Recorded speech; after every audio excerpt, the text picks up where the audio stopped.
한국사 전문가 설민석입니다. 1부 잘 보셨습니까? 오늘은 1부에서 못다한 이야기, 우리가 몰랐던 이순신, 그리고 숙적 쿠르시마, 그리고 명량에서 우리가 어떻게 승리할 수 있었는지 그 비밀을 밝혀드리도록 하겠습니다. 이순신 장군은 원래 문과를 준비하던 선비였어요. 문인의 집안에서 태어나서 20살이 되던 해까지 과거를 준비하는 그냥 일반 선비였어요. 그러다 이제 21살에 결혼을 하고 무과 시험으로 이제 전향을 하게 되는데요. 아무래도 그 장인의 영향을 받지 않았는가. 장인이 방진이라는 사람인데 무인 출신이거든요. 그렇게 추정을 해 봅니다. 무과에 급제하고 나서 워낙 좀 원칙주의자고 올곧은 성격 때문에 상관의 미움을 많이 샀다는 거 아니에요. 이순신 장군이 수군이에요. 육군 출신입니다. 이분이 여기는 이제 함경도 지역으로 가가지고 여진족을 때려잡는데 혁혁한 공을 세웁니다. 여진족이 어떤 민족입니까? 북방의 기마민족입니다. 김한민 감독의 또 다른 작품 최종병기 활에 나오는 무시무시한 민족인데 당시 여진족의 장수를 그 누구도 사로잡거나 죽인 적이 없어요. 근데 유일하게 이순신 장군이 적장 울기내를 사로잡았다라는 거 아니에요. 대단한 거죠.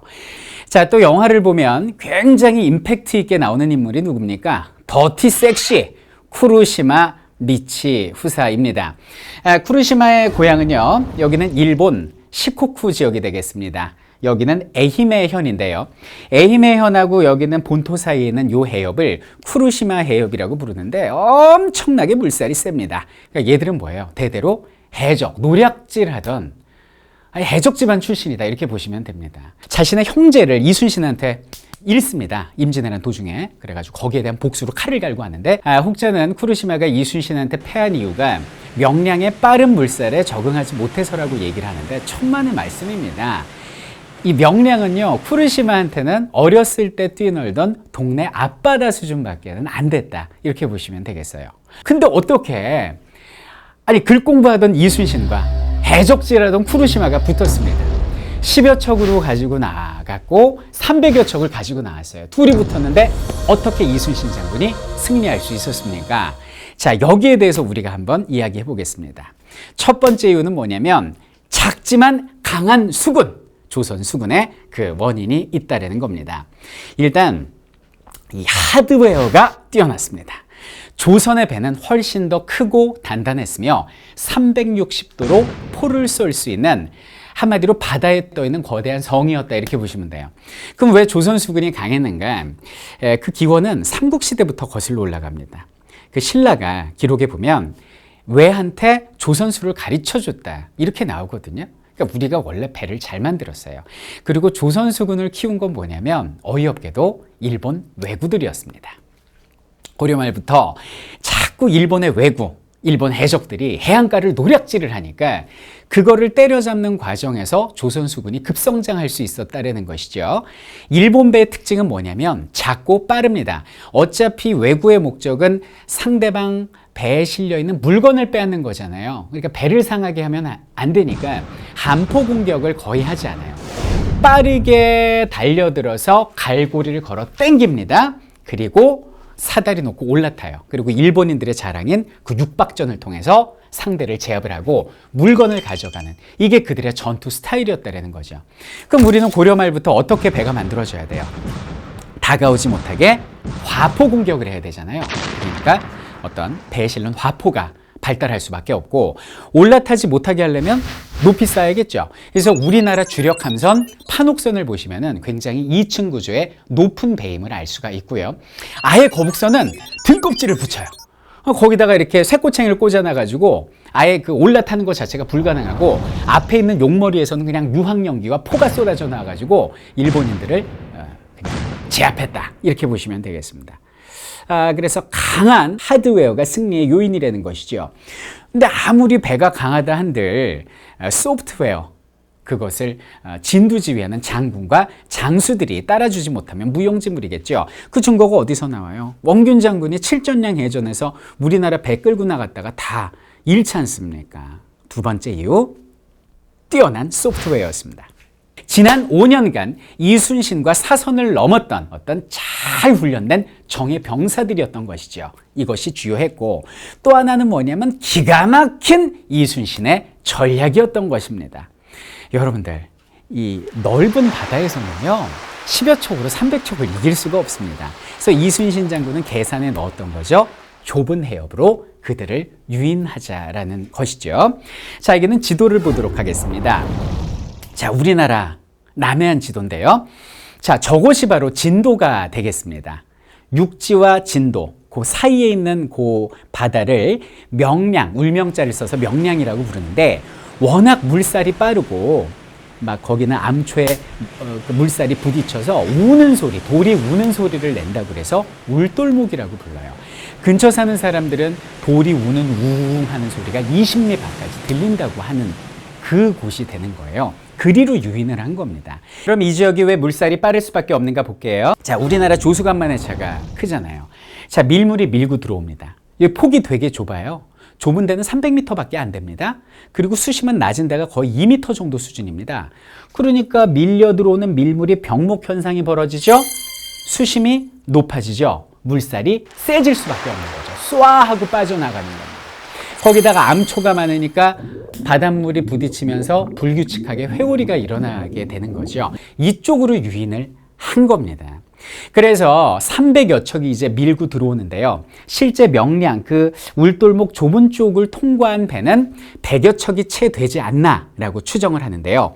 거기에 대기하고 있던 우리 조선수군이 불을 뿜으면서 그들과 싸우기로 이제 계산에 넣었던 거예요, 이순신 장군이. 근데 실제 명량 해전이 벌어졌는데 이순신 장군의 예측이 어긋납니다. 이게 뭐냐? 불교 끄르고 이제 앞으로 나갔어요, 장군은. 그 전에 정신훈련 제대로 시켰잖아요. 뭐 살고자 하면 죽을 것이오 그러면서 나갔는데 아무도 겁을 집어먹고 나오는 배들이 없었던 거죠. 그래서 약 100여 척에 맞서서 이순신 장군이 혼자 싸웁니다. 어떻게, 그들한테 포위돼서 어떻게 싸워서 이겼는지는 밝혀낸 사람이 없어요. 제가 볼 땐 이건 미스테리고 기적입니다. 초인적인 이순신의 힘이 혼자서 100척을 맞아 싸울 수 있었던 거죠. 이것은 우리 조선 수군한테는 감동이었고요. 해협 건너편에서 바라보던 일본 수군에게는 충격과 공포였습니다. 뒤늦게 안위 장군의 배와 김응암 장군의 배가 따라 들어옵니다. 기적적으로 싸운 겁니다. 그래서 맨 앞에 있는 놈도 2줄에서 31척을 거기서 깨버립니다. 완파죠.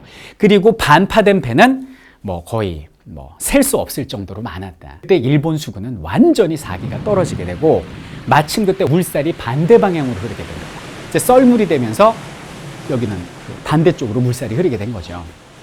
그러니까 막 완파되고 반파된 배들이 좁은 명량에서 얽혀 있죠. 그것을 멀리서 바라보던 일본 수군은 정말 그 트라우마와 공포, 그걸 넘어서 거의 존경심을 느끼지 않았나 싶습니다. 그래서 완벽하게 전의를 상실해버리고 물살 따라서 후퇴를 한 것이죠. 이것이 바로 기적적인 명량입니다. 자, 그 이후의 이야기입니다. 일본군이 후퇴하는 걸 보고요, 이순신 장군도 빠르게 후퇴를 하십니다. 이분 또 후퇴 하나는 바람처럼 하십니다.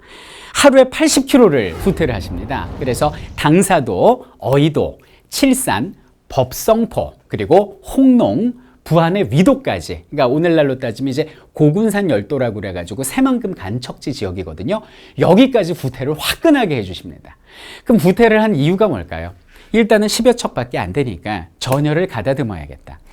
그리고 가는 도중에 다도해 지역이다 보니까 많이 이제 섬들이 있잖아요. 우리 백성들이 모여 있었거든요. 조선수군 건재하다. 우리 아직 살아있어. 개선 장군이야. 우리가 승리한다 하지 않았느냐. 이런 걸 보여줌으로써 백성들의 사기를 올리고 그들을 해상의병으로 끌어들이는 이런 계산이 들어가 있었던 거죠. 그래갖고 이제 일본은 후퇴를 한 다음에 가서 생각해보니까 어이가 없는 거예요. 그때 일본이 밀고 들어왔으면 우리가 졌죠. 12척에 실을 수 있는 무기하고 식수가 한계가 있으니까. 그래갖고 이제 뒤늦게 얘들이 이제 화가 나가지고 이순신 잡는다고 전라도 쪽으로 밀고 들어왔는데 없는 거예요, 이순신 장군이. 아무리 찾아도 없고 그들을 맞이하는 거는 차가운 겨울 바람이었던 거죠. 여러분들 명량이요, 1597년 음력 9월 16일이에요. 음력 9월 16일이면 양력이면 뭐냐면 10월 달이지 11월 넘어가는 그때거든요. 이순신 장군은 후퇴를 하면서 계산을 했어요. 이제 곧 겨울이 찾아온다. 겨울이 찾아오면 추워지고 바람이 세서 일본 수군의 활동이 어려울 것이다. 그러면 그들은 여기 있는 와본 적이 없는 전라도를 버리고 자신들의 외성, 본진 있는 부산 쪽으로, 경상도 쪽으로 후퇴를 할 것이다라고 계산을 하고 그 계산이 정확히 맞아떨어집니다. 그래서 10월 달 넘어가서요. 11월 되면서 일본 수군 다 그냥 도망갑니다. 다시. 차가운 바람이 동장군이, 이순신 장군이 아니라 동장군이 그들을 내몬 것이죠. 기적의 승리, 명량을 살펴봤습니다. 나라는 이순신을 버렸지만 그는 나라를 구했습니다. 21세기를 사는 후손 입장에서 이순신, 그분을 다시 한번 기념해보는 것 자체가 애국이라고 생각되는데요.